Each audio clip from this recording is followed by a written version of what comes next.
Start a school like a real, real cool. Gotta dance like a fool. Got the message that I gotta feel wild.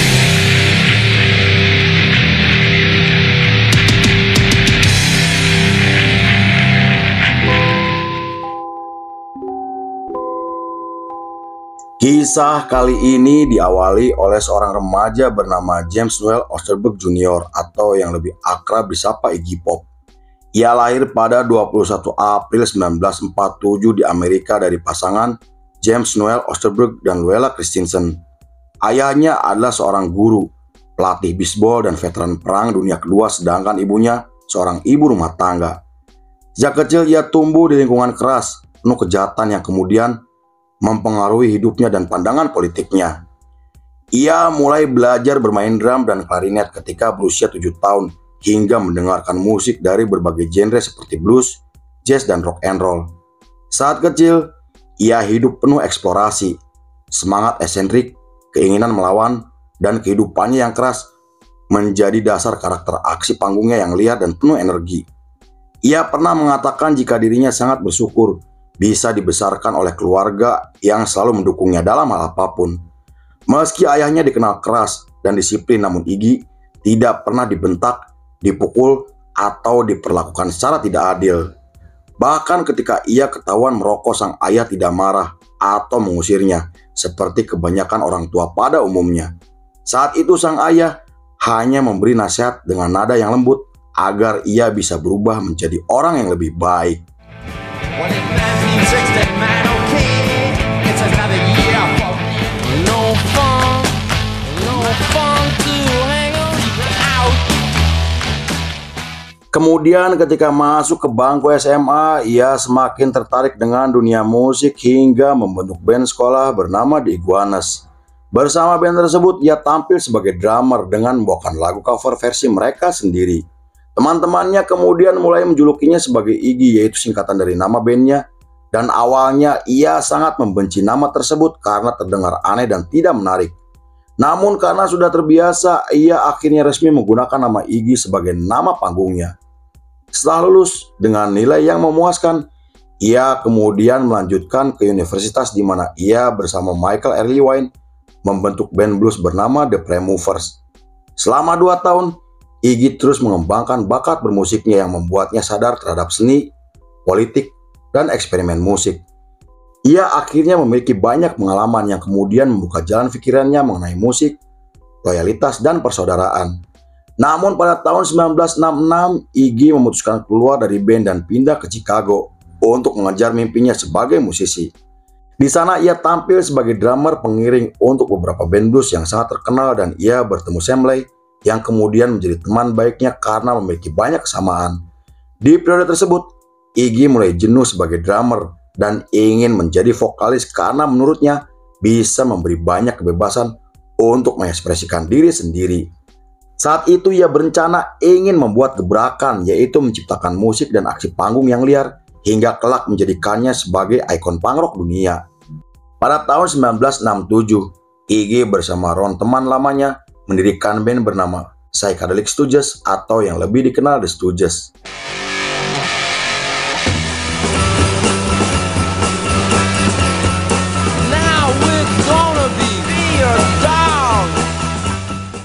Selain merekrut Scott dan Dave Alexander, Iggy juga mulai menunjukkan aksinya yang liar setelah melihat penampilan The Doors untuk pertama kalinya.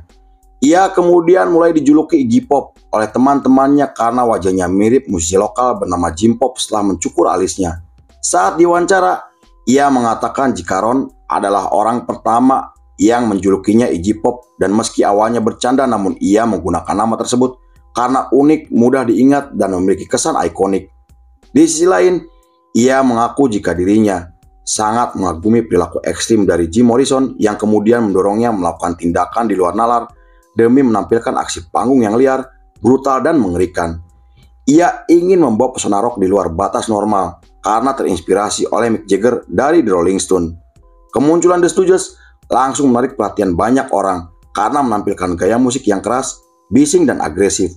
Lagu mereka kemudian berhasil mendobrak tren musik rock mainstream pada saat itu dengan membawa unsur nihilistik atau ketidakpercayaan terhadap struktur sosial dan makna yang sudah ada.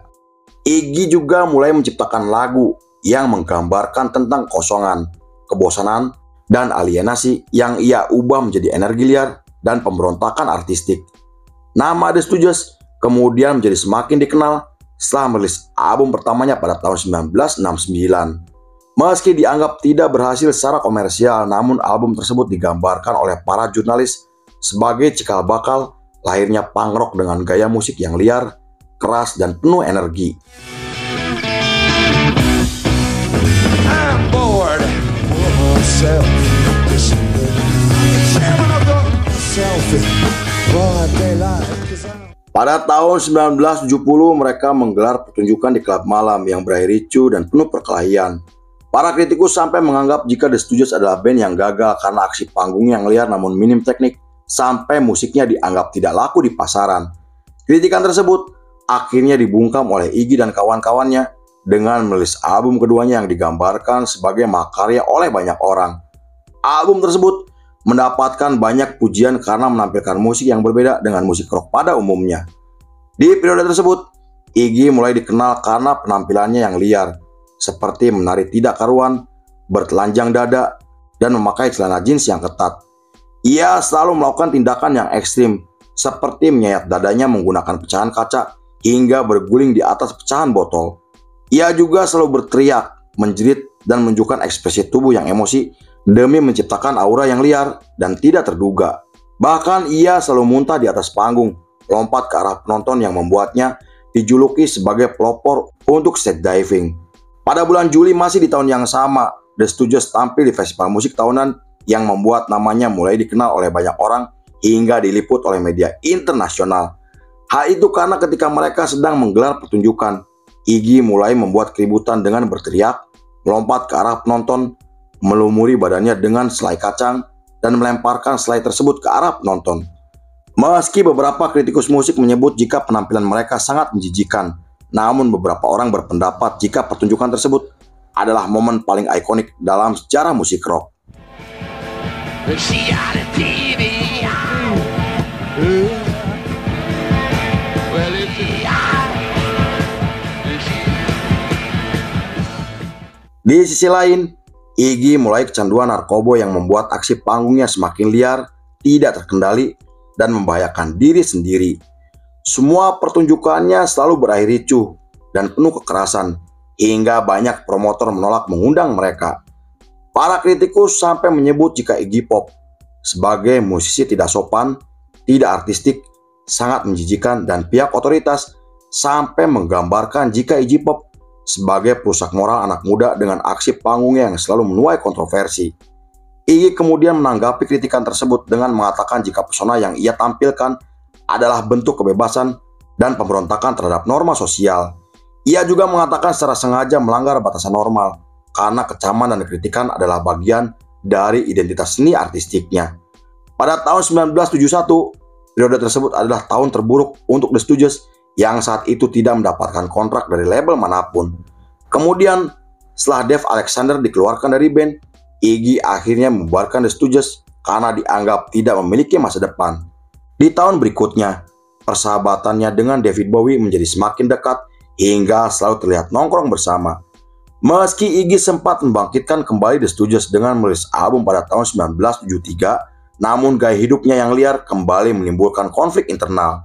Tanya itu, kecanduan narkoboynya yang semakin parah membuat The Stooges akhirnya benar-benar bubar pada tahun 1974. Terlepas dari kontroversi dan kritikan dari berbagai pihak, namun banyak orang mengatakan jika The Stooges adalah pionir punk rock yang kemudian menginspirasi banyak band ternama seperti Sex Pistols, Ramones, bahkan Nirvana.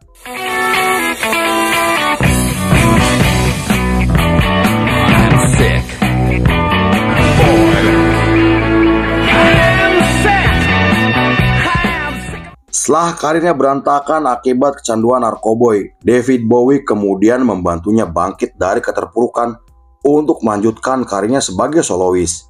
Bowie juga terus mendorongnya untuk lepas dari narkoboy hingga membawanya ke pusat rehabilitasi. Peran David Bowie dianggap memiliki pengaruh besar untuk karir dan kondisi Iggy Pop yang saat itu benar-benar hancur. Selain mengenalkan Iggy Pop ke beberapa produser ternama, David Bowie juga mengajaknya untuk tampil dalam tur besarnya pada tahun 1976. Momen tersebut adalah pengalaman pertama Iggy Pop menggelar tur dan mereka berdua akhirnya menetap di Berlin untuk melepaskan diri dari kecanduan narkoboy. Selama di Berlin, David Bowie terus memberinya motivasi agar Iggy Pop kembali menulis dan menciptakan lagu setelah vakum selama 2 tahun. David Bowie juga membantunya mendapatkan kontrak dari label besar karena ia percaya jika Iggy memiliki potensi dan kemampuan yang luar biasa. Berkat dorongan dari David Bowie sahabatnya, Iggy Pop akhirnya resmi merilis 2 album sekaligus pada tahun 1977. Saya mendapatkan banyak pujian kritis dan diproduseri langsung oleh David Bowie. Album tersebut juga menjadi album paling diakui oleh banyak orang dengan menampilkan lagu yang sangat terkenal hingga hari ini. Tanya itu, ia dan Bowie kemudian menggelar tur Amerika bersama untuk pertama kalinya yang kemudian dirilis menjadi album live. Pada tahun 80-an, era tersebut adalah era paling penting untuk Iggy Pop yang sebelumnya dikenal liar, tidak terkendali, menjadi musisi profesional dan eksperimental. Meski begitu, ia tetap mempertahankan semangatnya yang liar dengan aksi panggung yang semakin memukau. Karena itu, ia kemudian dijuluki sebagai Godfather of Punk hingga dianggap sebagai simbol perlawanan terhadap otoritas dan norma sosial. Melalui musik dan aksi panggungnya yang liar, Iggy selalu mengekspresikan penolakannya terhadap konformitas dan kemapanan. Hal itu ia lakukan karena ia percaya jika kebebasan individu dan ekspresi diri sendiri lebih penting dibandingkan dengan pengakuan sosial.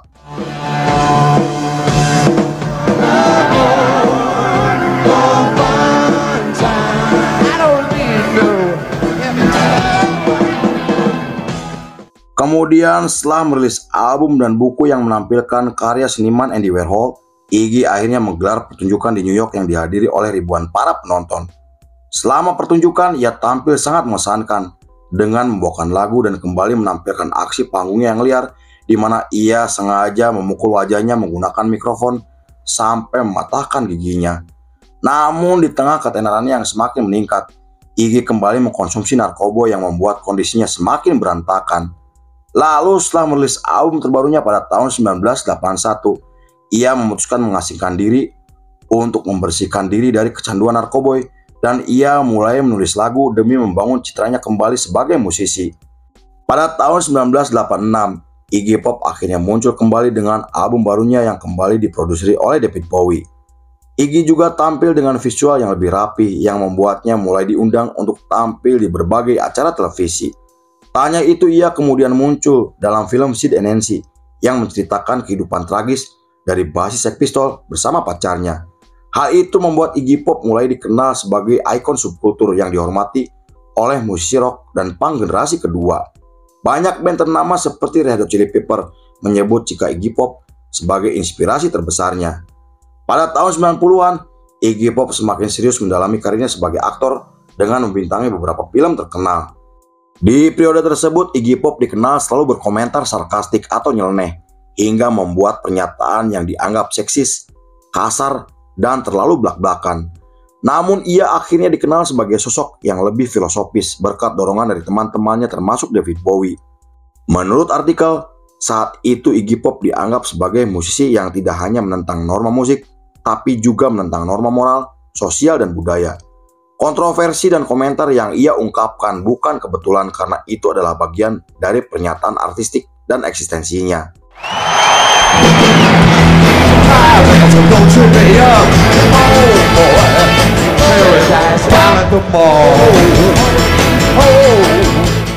Pada tahun 2000, Iggy Pop mulai bertransformasi dari ikon punk yang liar menjadi seniman tua yang berani mengeksplorasi batasan seni. Ia juga tidak takut berubah dan berinovasi yang membuatnya tetap eksis di dunia musik hingga saat ini. Meski umurnya sudah tidak muda lagi, namun Iggy tetap menunjukkan semangat kreatifnya tanpa harus kehilangan seni artistiknya. Hal itu bisa dilihat ketika Iggy Pop menggelar pertunjukan reuni bersama The Stooges pada tahun 2003 dan ia mulai mencoba membawakan genre baru seperti jazz karena ingin mengeksplorasi dari musik yang lebih tenang. Pada tahun 2007, The Stooges kembali merilis album setelah bubar selama 30 tahun. Album tersebut menjadi album paling ditunggu-tunggu oleh banyak orang hingga mendapatkan banyak pujian kritis karena tetap berada di akar musik punk yang telah mereka bangun selama bertahun-tahun. Mereka kemudian menggelar tur ke beberapa negara yang digambarkan oleh para penggemarnya sebagai tur reuni paling mengesankan. Pada tahun 2016, Iggy Pop merasa terpukul setelah mendengar kabar jika David Bowie ditemukan meninggal dunia, dan kabar tersebut membuat Iggy tidak percaya karena harus kehilangan sahabat baiknya yang selalu mendukungnya dalam hal apapun. Kemudian untuk mengenang sahabatnya, Iggy Pop merilis album dengan menampilkan 2 lagu yang menunjukkan refleksi emosional. Para jurnalis sampai menggambarkan jika album tersebut adalah rilisan terbaik hingga dianggap sebagai surat perpisahan yang elegan dari seorang legenda punk. Sampai saat ini Iggy Pop masih eksis di umurnya yang menginjak 78 tahun, dan pada tahun 2025 ia masih tampil dengan penuh energi di berbagai festival besar yang digelar di beberapa negara seperti Jepang, Belgia, Inggris, Amerika, dan Kanada. Ia dianggap sebagai salah satu musisi paling berpengaruh di abad ke-20 yang telah menginspirasi jutaan musisi muda di seluruh dunia. Selain itu, Iggy Pop dianggap sebagai simbol kebebasan artistik, pemberontakan budaya, dan musisi hebat yang telah diakui oleh dunia. Lalu film pun selesai. Pemberontakan sesungguhnya adalah berpikir dengan kepala sendiri dan menolak tunduk pada aturan apapun. Iggy Pop, you.